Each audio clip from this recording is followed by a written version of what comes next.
আত্মঘাতী হওয়ার পর সবাই নেপোটিজম নিয়ে কথা বলছিল। হ্যাঁ, সেই টপিকটা নিয়ে আলোচনা হওয়া দরকার,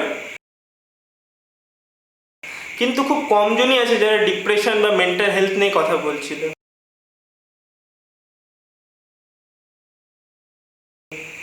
কয়েকজন তো এরকমও আছে যারা कि मेरे ड्रीम में आए, मेरे सपने में आए और उन्होंने मुझे कहा मैं फिर से जन्म ले रहा हूँ। मेरे फैंस को बोलो कि मैं फिर से जन्म ले रहा हूँ। मैंने कहा वो कैसे? बोलता मैं तुम्हें बहुत जल्द बताऊँगा। मैंने कहा नहीं, मुझे बता, मैं तुम्हारे फैंस को कहना चाहती हूँ।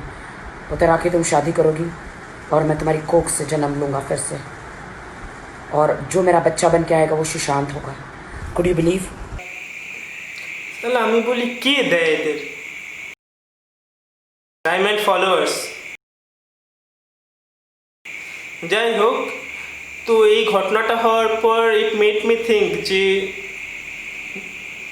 যে এমন একজন লোক যে ছিছুড়ের মতন মুভি করেছে, যার লাইফটা তো ভালো যাচ্ছিল, আর তার লাইফটা শুধু অ্যাক্টিং নিয়েই ছিল না, সে মানে হি ওয়াজ এ গ্রেট স্কলার, তার বই পড়তে ভালো লাগতো, আর সে সবসময় নিজের স্বপ্নের পেছনে দৌড়াতো।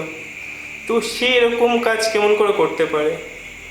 তো এই কয়েকদিনে আমি অনেক আর্টিকেল আর প্রায় 150টার ওপর কেস স্টাডি নিয়ে আলোচনা করেছি, এবং that made me believe that yes it was possible. আর তারপরে আজকে এমন একটা ঘটনা শুনলাম, আজকে 10 তারিখ, আজকে প্রায় 5টার দিকে এমসের একটা ঘটনা শুনলাম যে এমসের একটা হোম ডক্টর, তার বয়স মাত্র 25 বছর ছিল। So he committed suicide by jumping from the 10th floor of a building, and the reason was the same, that is depression. আর সেই খবরটা আমাকে ওরকমভাবে শক করেছিল যেরকম সুশান্ত সিং রাজপুতের খবরটা শক করেছিল, আর সেই খবরটা হয়তো আপনাকেও শক করবে যখন আমি বলবো যে সে কোন ডিপার্টমেন্টে ছিল। He was a doctor in the department of psychiatry. তো একজন স্টুডেন্ট যে তার লাইফের 5.5 বছর একটা এই মেন্টাল ইলনেস বা ডিপ্রেশন নিয়ে পড়াশোনা করেছে, আর তারপরে হয়তো 1.5 থেকে 2 বছর এমন পেশেন্টদেরকে ট্রিট করেছে যারা ডিপ্রেশনের রুগী ছিল বা যাদের মেন্টাল হেলথে প্রবলেম ছিল, তাদের নিয়ে ডিল করেছে। তো সেও ডিপ্রেশনে যেতে পারে, এবং ডিপ্রেশনটা এই লেভেল অবধি পৌঁছে যেতে পারে যে he committed suicide. So it's a very serious issue, আর যেটা নিয়ে আমরা খুব কম কথা বলি। আমরা এখনও এটাকে একটা ট্যাবুর মতন ভাবি যে যারা ডিপ্রেশনে আছে তারা নর্মাল নয় বা তারা অ্যাবনর্মাল। বাট যদি স্ট্যাটিস্টিক্স দেখা যায়, মানে according to WHO at present there are about 450 million people who are suffering from depression knowingly or unknowingly, 450 million around the world. আর শুধু যদি 2015-র কথা বলি, যে 2015 সালে পুরো ওয়ার্ল্ডে প্রায় 8 লাখ জন সুসাইড কমিট করেছে। তো যদি আমি কম্প্যারিজনের জন্য বলি, তো পুরো ওয়ার্ল্ডে কোভিড-19-এর জন্য 5.5 লাখ জন মারা গেছে, আর সেই তুলনায় 2015-তে ডিপ্রেশনের জন্য 8 লাখ জন সুসাইড করেছে। So you can see the comparison. আর শুধু ইন্ডিয়ার কথা বলি, ইন্ডিয়াতে 2012 সালে প্রায় 2.5 লাখের ওপর জন ডিপ্রেশনের জন্য সুসাইড করেছে। So the number is huge and it is growing day by day, it is increasing day by day. তো it is a very serious concern, it is a very serious illness. আর illness কেন বলছি, যেরকম আমরা অটাইমে বেটাইমে খাবার খেলে আমাদের stomach ulcer হয়, যেরকম খুব বেশি মদ খেলে লিভার সিরোসিস হয়, সে এই তো আপনার লিভার সিরোসিস বা স্টোমাক আলসার, এটা যেরকম একটা ডিসঅর্ডার, তো ডিপ্রেশনও একটা disorder, and it is even serious. তো এটা হয় মেনলি ব্রেনে যদি বেসাল গ্যাংলিয়াতে কোনো প্রবলেম থাকে সেটার জন্য হয়, বা যদি কোনো হরমোন যেরকম অ্যাড্রিনালিন বা ডোপামিন বা নর অ্যাড্রিনালিন বা সেরোটোনিনের যদি কোনো ইমব্যালেন্স ঘটে তাহলে হতে পারে, বা যদি কোনো নিউরো ট্রান্সমিটার যেরকম অ্যাসিটিলকোলিন সেইটাতে যদি কোনো ইমব্যালেন্স হয়, তার কারণে ডিপ্রেশন হওয়ার চান্স আছে। So there is a proper medical reason for depression. তো এখন আমি কয়েকটা সিমটম নিয়ে কথা বলতে চাই that will help you distinguish between sadness and depression. কারণ স্যাডনেস ইজ কিউরেবল, স্যাডনেস হয়তো 5-6 দিন পরে যে একটা মন খারাপ আছে সেই মন খারাপটা চলে যেতে পারে, but depression is also curable, but it will take a much longer time. and it is much more severe than sadness. তো তো ফার্স্ট সিমটম হচ্ছে যে ল্যাক অফ ইন্টারেস্ট, আর এটা একটা মেডিকেল টার্ম আছে যেটাকে বলে অ্যানেডোনিয়া। তো এটাতে কি হয়, ধরুন আপনার নাচ করতে ভাল লাগতো বা গান করতে ভাল লাগতো বা ফুটবল খেলতে ভাল লাগতো বা গল্পের বই পড়তে ভাল লাগতো, তো you will lose interest in everything, আপনার কিছুগুলো করতে ইচ্ছা করবে না। তো that is one major symptom of depression. তারপরে আছে যে স্লিপিং প্যাটার্নে প্রবলেম। তো যারা ডিপ্রেশনে ভোগে তাদের ঘুম আসে না রাত্রিবেলা, হয়তো এরকম হয় সারা রাত ঘুম আসলো না, তারপরে হয়তো 5টা-6টার সময় ঘুম আসলো, তারপরে আবার 9টা-10টার সময় ঘুম ভেঙে গেল। তো দিস ইজ অ্যানাদার সিমটম। তো মাঝে মাঝে এরকম স্লিপিং প্রবলেমে দেখা গেছে যে কেউ খুব বেশি ঘুমাচ্ছে, তার এটা হয় যে কারণ তার উঠতে ইচ্ছা করে না বিছনা থেকে, যে আবার সেম লোকদেরকে দেখতে হবে, and he is least interested in that, so সে বেশি ঘুমায় বা বিছানাতেই পড়ে থাকে। তো that is also a symptom for depression.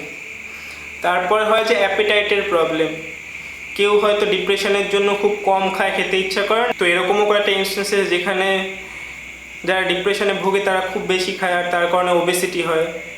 তো that is also another symptom for depression. আর ডিপ্রেশনের আরও সিমটমস হলো যে সেন্স অফ ওয়ার্থলেসনেস।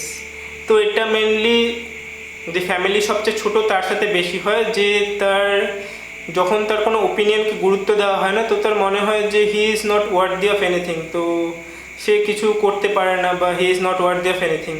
তো that may be also a reason for depression, and that may be also a symptom for depression. আর আরেকটা হতে পারে সিমটম যে ফিলিং গিল্টি।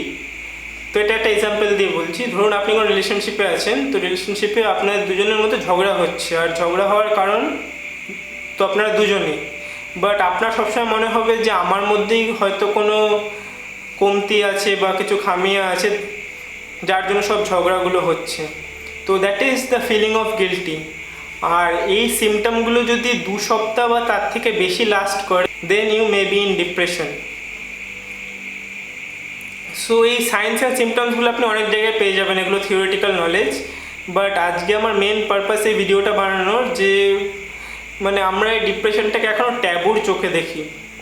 ধরুন কেউ আপনাকে নিজের প্রবলেমের ব্যাপারে বললো, তো আমরা তাকে জাজ করতে স্টার্ট করি। আমরা তাদেরকে বলি যে তোর লাইফে কী প্রবলেম আছে, বাবার হোটেলে বসে খাচ্ছিস, কোনো প্রবলেম নেই, বাবা টাকা পাঠাচ্ছে, তোর চলছে, দেখ ওই ছেলেটাকে দেখ, সে সকালবেলায় বাড়ি থেকে বেরোচ্ছে, সারাদিন গাধার মতন পরিশ্রম করছে, তারপরে যেই টাকাটুকু পাচ্ছে সেটা দিয়ে ওর পরিবার চলছে, ফ্যামিলি চলছে। তো তো that should not be the attitude, কারণ ডিপ্রেশনটা কারোর হাতে থাকে না, ডিপ্রেশনকে কেউ কন্ট্রোল করতে পারে না। আর যারা ডিপ্রেশনে ভোগে তারা কোনো সময় চায় না যে তো তারা সেম স্টেটেই থাকুক, তারা ডিপ্রেস স্টেটেই থাকুক, তারাও চায় যে খুশি থাকুক, তারাও চায় যে ভালো থাকুক, but it is not in their hands. তারপরে দ্বিতীয় প্রবলেম হচ্ছে যে কেউ ডিপ্রেশনে থাকে, তখন আমরা তাদেরকে বলি যে ডু যোগা, নিজের রুটিনটাকে ঠিক কর, ভালো মন্দ খা, ঠিক হয়ে যাবে। তো এই সব জ্ঞান আমাদের কাউকে দেওয়া উচিত না, কারণ আমরা কোনো থেরাপিস্ট নই, আমরা জানি না যে সে কোন লেভেলে ডিপ্রেশনে ভুগছে। একটা হয় মাইল্ড লেভেল, একটা হয় সিভিয়ার লেভেল। তো মাইল্ড লেভেলের ডিপ্রেশন হয়তো রুটিন ঠিক করে বা যোগা করে ঠিক করা যায়, বাট যে ডিপ্রেশন সিভিয়ার হয় তো সেগুলো এইসব যোগা বা এক্সারসাইজ বা রুটিন ঠিক করে ঠিক হয় না, কারণ এইসব জিনিসগুলো আমাদের করতেই ইচ্ছা করে না। যারা ডিপ্রেশনে থাকে তাদের এইসব জিনিসগুলো করতেই ইচ্ছা করে না, দে লুজ ইন্টারেস্ট ইন এভরিথিং। যেটার মধ্যে তারা আগে ইন্টারেস্ট খুঁজে পেত, ধরুন কোনো হবি, সেইটার মধ্যেও যদি ইন্টারেস্ট না খুঁজে পায়, তো এই এক্সারসাইজ করা বা যোগা করা বা গল্পের বই পড়া বা কিছু করা, সেগুলোতে ইন্টারেস্ট কেমন করে খুঁজে পাবে। তারপরে আমার থার্ড ইস্যু হচ্ছে যে ধরুন কেউ তো আপনাকে বলছে বা আপনি জানতে পারছেন যে ওই ছেলেটা বা ওই মেয়েটা অ্যান্টি ডিপ্রেসেন্টের ট্যাবলেট খায়, তো তখন আমরা জাজ করতে স্টার্ট করে দিচ্ছি যে এত কম বয়স থেকে অ্যান্টি ডিপ্রেসেন্ট খাচ্ছে, তো অ্যান্টি ডিপ্রেসেন্ট ঘুমাতে হেল্প করে বা হয়তো অ্যান্টি ডিপ্রেসেন্ট অ্যাডিকটিভ। তো that is not the case. হ্যাঁ, কয়েকটা এরকম ট্যাবলেট আছে যেগুলো অ্যাংজাইটির সময় দেওয়া হয়, যেগুলো হয়তো আপনাকে ঘুমাতে সাহায্য করে বা যেগুলো খানিকটা লেভেলে অ্যাডিকটিভ। বাট যদি আপনি ভালো ডাক্তারের কাছে যান, যদি আপনি ভালো সাইকিয়াট্রিস্টের কাছে যান, তো সে কোনো দিনই এমন কোনো ওষুধ রেকমেন্ড করবে না যেগুলো অ্যাডিকটিভ বা যেগুলো আপনার লং টার্মে আপনাকে ক্ষতি করবে বা যেগুলো আপনাকে ঘুমাতে সাহায্য করবে, সে সবসময় এমন ডিপ্রেশনের ওষুধ আপনাকে দেবে, অ্যান্টি ডিপ্রেশনটা আপনাকে দেবে যেটা আপনাকে কিওর হতে সাহায্য করবে। তো এই মিথটাকে আমাদের ক্লিয়ার করতে হবে যে patients are addictive or they help in sleeping. আর আমার ফোর্থ ইস্যু হচ্ছে যে যদি আপনাদের কাছে কেউ ভরসা করে বলতে আসে যে আমার এই প্রবলেম হচ্ছে, তো don't treat him or her with sympathy, because তারাও নর্মাল হিউম্যান বিং, তারাও বুঝতে পারে যে কে তাদের উপর সিম্প্যাথি দেখাচ্ছে আর কে তাদের জন্য অ্যাকচুয়াল কেয়ার করছে। তো আপনি যদি তাদের জন্য অ্যাকচুয়ালি কেয়ার করেন তো ওদের কথাটা শান্তভাবে শুনুন, be a good listener, and if you think that you can do nothing and if you think that the condition is severe, then suggest him a good psychiatrist, কারণ সাইকিয়াট্রিস্টরাই এটা ট্রিটমেন্ট করতে পারে। and the bright side of this depression thing is it is curable. It is curable through psychotherapy and medicine. So suggest him or her a good doctor and motivate him or her to go and see him. সবচেয়ে বড় প্রবলেমটা কী জানেন depression হলে? যে আপনার কাছে হয়তো সব কিছু আছে বাট তাও হয়তো আপনি খুশি নন। তো একবার সুশান্ত সিং রাজপুতের কথা চিন্তা করুন, ওর কাছে সব কিছু ছিল কিন্তু তাও সে হয়তো খুশি ছিল না। তো ধরুন একটা চাষি খুব দুঃখিত, খুব স্যাড আছে, তো তার কাছে রিজন আছে যে তার কাছে হয়তো টাকা পয়সা নেই, সে খুব গরিব, বা তার কাছে তার ফ্যামিলিকে দেখাশোনা করার জন্য তো সেরকম অর্থ নেই। তো তার স্যাডনেসের একটা কারণ আছে, তো সে সেই কারণটাকে দেখাতে পারে যে হ্যাঁ আমার কাছে তো এই কারণ আছে তাই হয়তো আমি দুঃখিত। বাট যার কাছে সব কিছু আছে আর তাও যদি সে খুশি না থাকে, তো that may lead to depression and that is very severe. তো আরেকটা কথা আমার বলার ছিল যে যদি আপনাদের মনে হয় যে ইউ আর রিয়েলি ডিপ্রেসড, তো feel free to accept this fact that yes I am depressed, I am ill. আর feel free to go to the person যে আপনাদের জাজ করবে না, আপনাদের কথা শুনবে, আপনাদের কথা বুঝবে, আপনাদের কথা সত্যিই চিন্তা করে। আর যদি এরকম কেউ না থাকে তো feel free to consult to a doctor, কারণ তারা 5.5 বছরের ডিগ্রি এই কারণেই করেছে আমাদের ট্রিট করার জন্য। যেরকম আমাদের ডায়রিয়া হলে বা কলেরা হলে বা অন্য কোনো প্রবলেম হলে আমরা ডাক্তারের কাছে যাই, তো ডিপ্রেশন হলেও আমাদের ডাক্তারের কাছে যাওয়াতে কোনো প্রবলেম থাকা উচিত না। আর আবার আমি বলছি যে depression is not a taboo, depression is not abnormal, depression is quite normal and it is happening to millions and millions of people around the world. So that's all I had to say. So if you think that the information was right, so feel free to share it with the person who need it, and thank you.